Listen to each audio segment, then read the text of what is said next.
Good evening and welcome back to Survival Sealab. I'm Modus Operandus. On today's episode, we're going to be exploring some new materials in Tinker's Construct from the stuff we gathered in the Nether, and then we're going to be doing some tinkering on our modular power suit, and then we'll be taking an adventure back to the house to gather some supplies, and then building another building onto our Sealab. So lots to do on this episode. Let's get going. Alright, so I'm back here in the power suit. You can see it right here. Yeah, look at this thing. It's amazing, and it worked pretty well for us in the Nether. It held up really well. I tweaked a little bit on the batteries on it, but it's not really any big problem because we're going to improve these batteries today, actually, to the elite batteries now that we can make this high voltage capacitor, now that we have a magma crucible. So I have it going down here. You needed another rack for this, so that was the big thing holding us back. And I'm smelting up some redstone into here to make some... Oh, we already got it all destabilized. Okay, so we can start making some redstone energy cells, I think they're called. No, they're just gold conduits. What are they called? Energy cells. Let's see. There's different tiers of energy cells. We have to look at the one that's the redstone energy cell. That's right. And that requires what? Energy cell frames. That's right. So we need frames that are going to be electrum and hardened glass and a diamond in the middle. So let's grab a couple diamonds here. And I already grabbed the hardened glass and the electrum. There should be everything we need. I think that's going to be enough. More than enough, hopefully. So what do we need? We need to make that redstone energy cell frame, which is like this. And how many of those can we make? 4. Perfect planning, because I grabbed just enough diamonds. Actually, we can make a 5th one if we want to throw this one on here right away. That way we don't have to worry about it. Of course, then again, if it deletes like it did last episode, we're out a bunch of gold and silver and redstone. And another diamond. So let's grab another diamond. Let's just do it. And you know, if the worst case scenario happens and it gets deleted again, we'll spawn it back in. That's what we'll have to do there, unfortunately. First of all, I love how much I can sprint on this thing. This has been so amazing, running back and forth between the house and between the other side of the room, basically. That's the most I've done with it, is just running between rooms here. Okay, so let's put all these 5 in here and let those start filling up. And while those are filling up, let's take a look at our chest here. And we get 3 cobalt and we have 1 ardite. So we're gonna take this cobalt and this ardite and put them together in our smeltery from Tinker's Construct. And those are gonna start cooking up. Oh man, look at that. Nice blocks. If we can have a whole block of stuff like that, that'd be amazing. But yeah, we will make some Manulim now, and that is a pretty high level material. And just to show you what all these things can do, so right now we have cobalt and ardite. Cobalt is a highly durable metal. It has reinforced level 2 on it, and ardite has stonebound on it. The handle modifier on ardite is 2.0, and the modifier on this is 1.75. Of the two, we'd probably want to use ardite for a handle because it's got a 2 modifier and it has the stonebound trait. But Manulim is another one that we're making right now. So we combine 1 cobalt and 1 ardite together, we get Manulim. And this is a durability of 1200 per piece and a handle modifier of 2.5.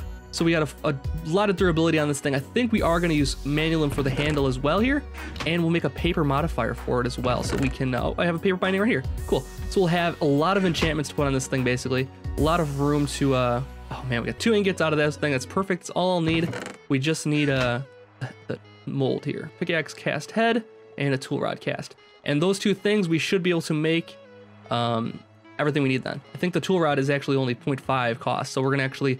Let's make just tool rods away just to use that up. We can always convert this back into, we can melt it back down into Manulim if we decide not to use that tool rod for anything else, but you never know. Maybe we'll want it for like a sword or something like that.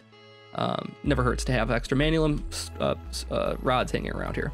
So let's put one of those rods back in here. We got everything we need to make our Manulim pickaxe. Look at this. Bam, bam, bam. And we have to name this bad boy. That's beautiful, first of all. It's writable. Doesn't have any modifiers like stonebound or reinforced or anything like that on it, and we could add those kind of things. But this is going to be around for a long time. Hopefully we'll add some speed to it. We're going to add... Oh, we need to find some mossy cobblestone so we can make a auto repair enchantment on it. What should we name this one? Let's see. We have Brienne. We have Osha. Let's call it Liana. And this is our super high level pickaxe here. And let's add some redstone to it right away here. Let's see. It's in this one. Yes. So let's grab some blocks of redstone. Let's grab some dust of redstone. Let's put some luck on this bad boy right away. Let's grab... Let's see, if we do 10, that should be... No, we do 150, I think, is what we need to do. So, do we want luck on this one, or should I keep putting luck on my hammer? This already has Fortune 2 on it, so this is a pretty high-level hammer. I think I'm going to stick with this one. And actually, let's make one of these things here, and put this on the hammer right away, so then we don't have to worry about repairing it. Let's see here. Flux capacitor. Okay, cool. Requires lead, glowstone, or sulfur, I mean. Redstone. We have all that stuff, right? Let's just make sure about that. We have lead, 2 of those. We have copper, 1 of those. And the only thing I don't know about is sulfur. And if sulfur would be in here possibly? Or in here? How do I not have any sulfur? That's kind of surprising to me. I don't have any sulfur whatsoever? I really thought I would, and maybe it's back at the house. Okay, so we'll put this on hold for now, and we'll worry about that back at the house here. But let's get some redstone on this thing right away here. Not at this thing though, at this one here. And we'll put some redstone out of here right away. And we got level 50 on there, and the speed on this bad boy is up to, well, let's just take a look here quick and see what it's up to. It's up to 3.07. If we take that off, it'll be a little bit less than that, but 1307 is probably one of the fastest things we'll ever have here. We could add another level onto this if we wanted even a faster pickaxe, but I think we'll do something else to it eventually. So let's keep this where it is. Let's retire OSHA for now. Let's put her in a safe spot in case we need it ever. 3 of them made. Okay, we need more redstone in there. And why is it not going anymore? It's not on power. Okay, well, let's put some more power in here. We need some more coal for our steam dynamos. This kind of highlights that we really need to figure out a better power situation. So we'll need to explore that very soon. We'll have to find a much better power source here than just these 2 redstone or steam dynamos rather. Yeah, they're not quite cutting it anymore. I could add more on and obviously upscale this, but I think we're just better off replacing the whole shoot match with something more sustainable that we don't have to worry about as much. This is pumping out. I upgraded these to hardened energy conduits and upgraded our energy cell from a leadstone to a hardened energy cell. So it's doing more storage capacity, and we could probably upgrade it to one of these gold redstone energy cells eventually. Let's see, how much does this actually take? I think it takes 4,000, is that right? That's a lot if it does. This should be going here soon. Okay, we'll let that do its thing. And then let's see what we want to do now. Okay, so we got 3 of these. We can start putting this stuff together. We need a bunch of these, I think, is the only other thing we need. And we put those together like this. And we got 1, 2, 3 of those. Awesome. Okay, so let's go get these upstairs and tweak it out. So let's see where we're at for power right now. Let's see, we're at, for the head, for instance, we're at 10 kilograms and 277 kilojoules. And let's uninstall this and install this. And now we're at 7 kilograms with 750 kilojoules. Now this is more power than we'll ever need, I think. If we just do the basic on all these things, let's install this and even just let's move it up to tier 2. I don't think it really matters because we're not using industrial craft to charge just yet. Because we're just using the kinetic energy from my leggings here. So we have 75,000 energy on all of these. We're gonna have a total of, wow, times 3, that's a lot. That's basically the math on that, is 75 times 3 is a lot. Okay, so let's put that up to number 2, if we can get it exactly right, and we'll leave the battery. We can always bump this up. It's 11 kilograms right now in weight. We can go up to 19 kilograms, but we can leave it low and it still provides a tremendous amount of power for us. And everything else is set up correctly. We got everything. The other thing I want to get is a jump assist. Maybe we can get some force servos. Maybe I'll do that off camera and get a jump assist, because one of the funny things is if you're sprinting like this and then you jump, it slows everything down. So a jump assist will make us just feel overpowered, I think, if we do that. Now let's see here, how's our stuff doing over here? Oh, we got an Enderman. I heard you popping around down here. How would you like to go toe to toe? Oh, where'd he go? Yeah. All right, cool. No damage whatsoever. So the time when I took damage the last time is when my stuff just glitched away. That's the only reason we took damage against Enderman last episode. Other than that, we were in good shape.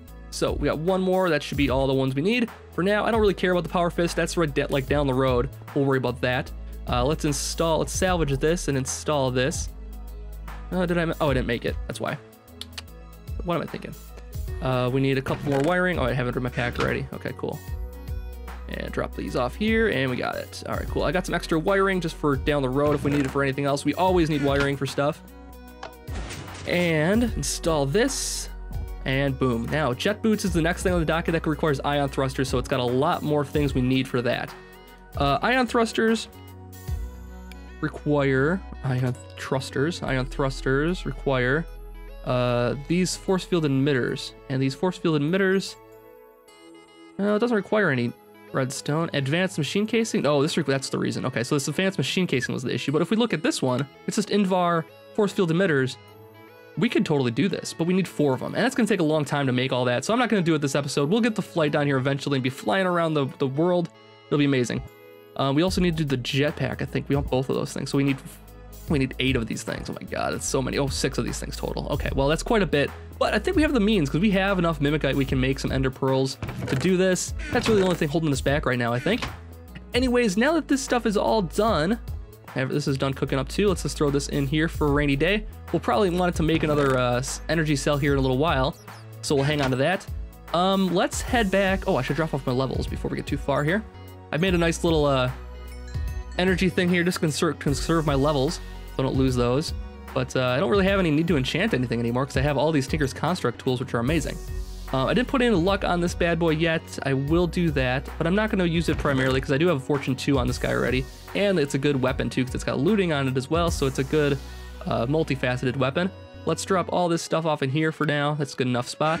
Let's see, we got stuff. Okay, so what I want to do is I want to run back to the house and take a look and see how it's doing over there.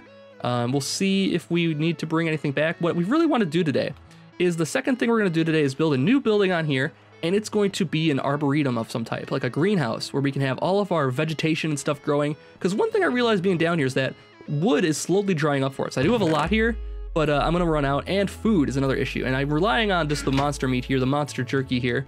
But it's going to be getting me by so far, but it's not super sustainable because I have to go back and replace it constantly. I would rather use that raw flesh, rotten flesh for like leather, and then we can, you know, use vegetables and stuff to eat. And I think we should get like a nice farm going under the water here, someplace nice and large for all of our power things down the road. We might want to do like an MFR farm, like a tree farm for power, and so we'll want enough room to have that in there, and we'll want to have like automated farms as well, maybe from forestry. So we need to have a lot of room on here. It's gonna be pretty massive, I think. Hopefully we have enough materials, but that's part of the reason we gotta go back to the house to get all those materials. Now let's grab these guys. Yeah, our hardened strong boxes so we can get all that glass and all of that, that stone that we've made. All right, so let's eat quick before we leave. All right, I think we're ready to go. We'll head topside. I have this, okay, good. So we're able to go. Okay, let's do it. So you'll notice up on my map on the top right there, I switched my maps down around again because I was not happy with the way that the REI's minimap now was showing the mobs. This is Zan's minimap, I believe it's called. And this shows the mobs, it shows exactly what they are. I believe I can zoom in on this by pressing Z. Oh, it's kind of weird looking though. I wonder why it's all glitched out like that. It's kind of weird looking, that's not what my house looks like. So I'm still trying to find a map that I'm really happy with. That's just because there's so many like tunnels underneath us. Is that the reason? I have no idea why it's like that. I'm trying to figure out which map I like best, but yeah, so far this is not doing it. Let's pop these things down here and we'll drop some stuff off into it. Oh my god, we have all this stuff in here. Let's just grab all of it. We'll throw it into a chest. We'll have it on hand then. Hopefully we don't die and lose all this stuff. But the nice part about the lock boxes here is even if you die, they do retain the stuff inside of them. They don't just splurt it everywhere like a backpack would, which is kind of nice. All right, so let's drop all this stuff off here, and my day is almost over with, but I think we should be okay to make it back safely now at night. We've been overpowered now. We can handle it, I think. So let's drop off the remainder of the stuff. We'll see if there's anything else I want to collect while we're up here, and then we'll be right back with you.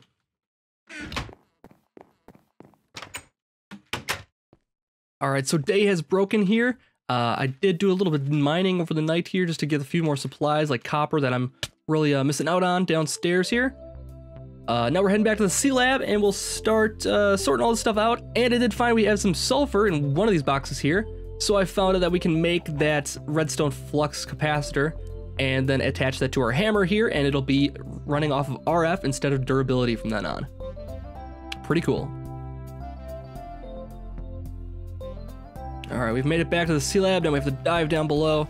Yeah, I do kind of wish I had some type of quick egress way down there so I didn't have to worry about swimming down. I didn't have to worry too much about oxygen. I mean, I think I can make it there on one breath. Well, not quite. I will be dying if I didn't have this power armor, so that's a bit of a problem with this whole plan. All right, we've made it back inside. And now we can make that redstone flux capacitor once we find the box that has the sulfur in it. Sulfur, that's right. Okay, so it's this one right here. Let's drop this down quick here and we'll take the sulfur out. And we need to make the redstone flux capacitor with the copper and lead. And redstone. I think I put that in this chest here, didn't I? Yes. Drop this good stuff off here. I don't want to lose all my redstone. That would be bad. Taking me a lifetime to collect all that redstone. We got flux capacitor. There we go. Leadstone flux capacitor. Make that bad boy with one of those. And we're golden. All right, so then we can take this guy over to the table here. Oops, didn't mean to do that. Let's get that off of there first. Take this bad boy over to here. Drop the hammer in. And then hit the redstone flux capacitor on it. And look at that. It is an electronic weapon with 400,000 RF ability on it. It's going to use that instead of durability from now on. So we'll throw this into our energetic infuser here. And it's going to start draining all that power out. Yep, and it's slowly going to accumulate in here. And we'll give that a few minutes and it'll be ready to go. So I got to get all this stuff sorted out here. And then I'll be right back with you, I think. All right, so we got everything sorted out here. I got an extra chest added on there, but this really demonstrates our need to have a good sorting system set up. So we're gonna have to do that very, very soon, I feel like. For now, though, for the rest of the episode, I'm gonna be working on making some new buildings for our area here. We really need a lot of food, and so far, this monster jerky is not just cutting it for us. We need some plants and trees, especially. So I'm gonna build a greenhouse right nearby here. And I think what we wanna do is I'm going to remove this staircase here and change it out a little bit. Those two staircases don't match. I should probably fix that down the road here. Anyways, I'm going to take this staircase out, I think, and have the door come out this way. And then the other direction here, I'm going to have for the power area. There's a power room that's going to go that direction. I'm going to have to pull all the power to the central location in here someplace, I think, which means the smelter is most likely going to go or move someplace else, possibly. And to make room for like some power cells and that kind of thing to go over here. And then we can run all power from over here to the rest of our room for all the machines and stuff. So that's the big game plan for now. We'll worry about the power system next time. For now, I just want to get a building made to start putting down our plants and that kind of thing. So we'll have green grass underneath the water here. It's going to be pretty impressive. I think I'm going to make like a silk touch shovel if I can, and then grab some like a grass block and I'll bring it down here. So if I want to get green grass down here, what it's going to take is a modifier, which will be Silk Touch. And this is the easiest way to get Silk Touch in the game, I think, if you're using Tinker's Construct. Silk Touch requires... So to make a Silk Touch, it requires a Silky Jewel, which requires Silk Cloth, which requires string, a gold nugget, and then an emerald to make a Silky Jewel. And we can put that onto a shovel, and that'll make it a Silk Touch shovel. And that's what we'll use to grab a couple grass blocks from the surface, bring them down here, and then have grass underneath the water. It's gonna be pretty amazing. All right, so without further ado, let's get making our underwater greenhouse.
All right, so our greenhouse or arboretum or whatever you want to call it is completed here.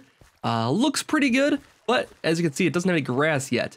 We need to get a silk touch onto a shovel, and we can do that pretty easily using Tinker's Construct, but we need a lot of spider death to get that done. We need a lot of string. I don't have quite enough string to do it just yet, but that's really the only thing holding us back, and it's completely attainable. I just got to go on a killing spree and a rampage and gather enough string, so we'll do that next time.